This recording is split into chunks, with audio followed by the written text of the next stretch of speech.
They're legendary, those creatures of Halloween, black cats and hooting owls and gruesome spiders, and of course, bats that fly in the night. Rob Mies, our friend from the organization of Bat Conservation, is here, and he has surrounded us, as you can see, with adorable bats. Rob, these are very, very charming little animals, and it's so funny that they've been so maligned in history, and they're just so, oh, look how cute. This one is very friendly. I've been trying to get this one to eat some papaya. This is what kind of bat? This is an Egyptian fruit bat. Oh, well, then why is it not eating the most delicious papaya on earth? Well, it is during the day, so bats are nocturnal. And that's probably one of the biggest reasons why bats... What's this one over here? Oh, look, this one is hungry. That is also a fruit bat. It's called a golden fruit bat. And it's very hairy. They live in the rainforests of Africa. And one of the biggest myths about bats is the fact that people think that they're blind. Bats are actually not blind. All bats can see. Little bats like this one can't see very well, so they use their echolocation, or their sounds, to fly around. Big bats like these can see in color. They can see 3 times better than people can. Really? They don't use their sounds to fly around. And you can see her ears. Yeah, moving all the time. Moving all around. Twitching. Just listening to all the sounds and stuff. Another big myth is that bats get caught in your hair. Do you ever hear of bats getting stuck in someone's hair? I do not want one of these in my hair, please. One of the biggest reasons I think that people thought that is that scientists had a hard time classifying bats. And hundreds of years ago, they actually thought that the bats were birds with fur. And since they were birds with fur, they probably needed to build a nest out of human hair. And actually, bats don't make nests at all. There's about 1,000 species in the world.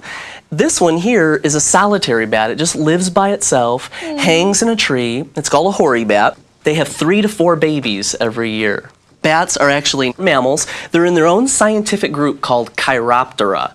And what Chiroptera means is hand wing. And if you take a look at the bat's wing, let's take a look at this bat's wing right here. A large wing with a hand at the end, right? Exactly. Oh, look. There's a thumb, and there's 4 fingers that make up Noisy. the bat's wing. Noisy. Isn't that one hungry? Maybe you should give it a grub. That's her complaining. And actually, why don't we go ahead and take a look at this bat real quick? Do you want to go ahead? Do you want to go ahead and feed it? I refuse to feed a live grub to a bat. I just refuse. Uh-oh, that one's hungry. All of our bats in northern states eat insects, and one bat eats about 1,000 insects an hour. This hoary bat is one of the largest bats in the United States, and the bat's echolocation is so good that it can pick up those tiny little insects. Another myth about bats is that they'll attack people.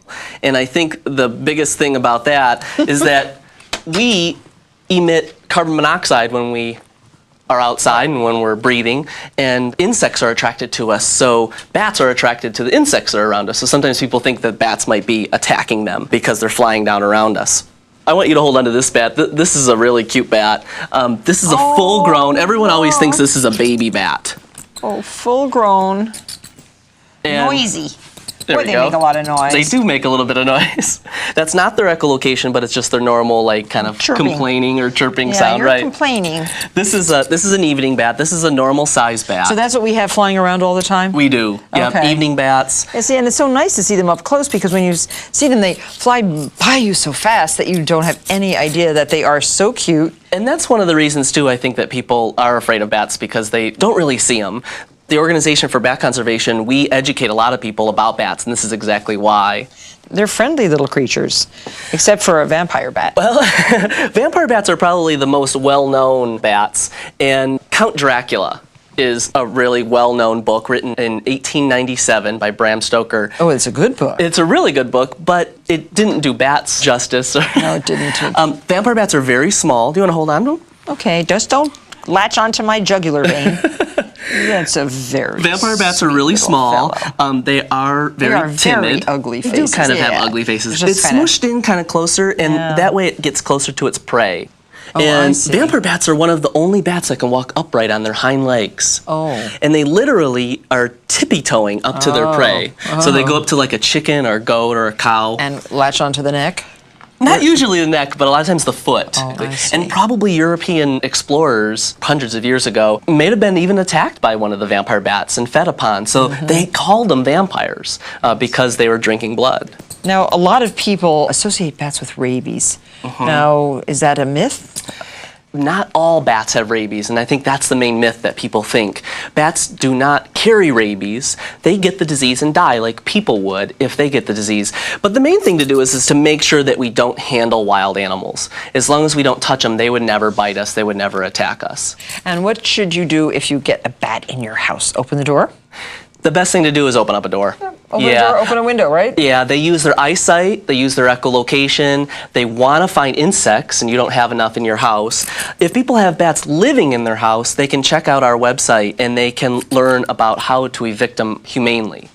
And tell us a little bit about the organization again for bat conservation so everyone can log onto your website and see what's going on. Thank you.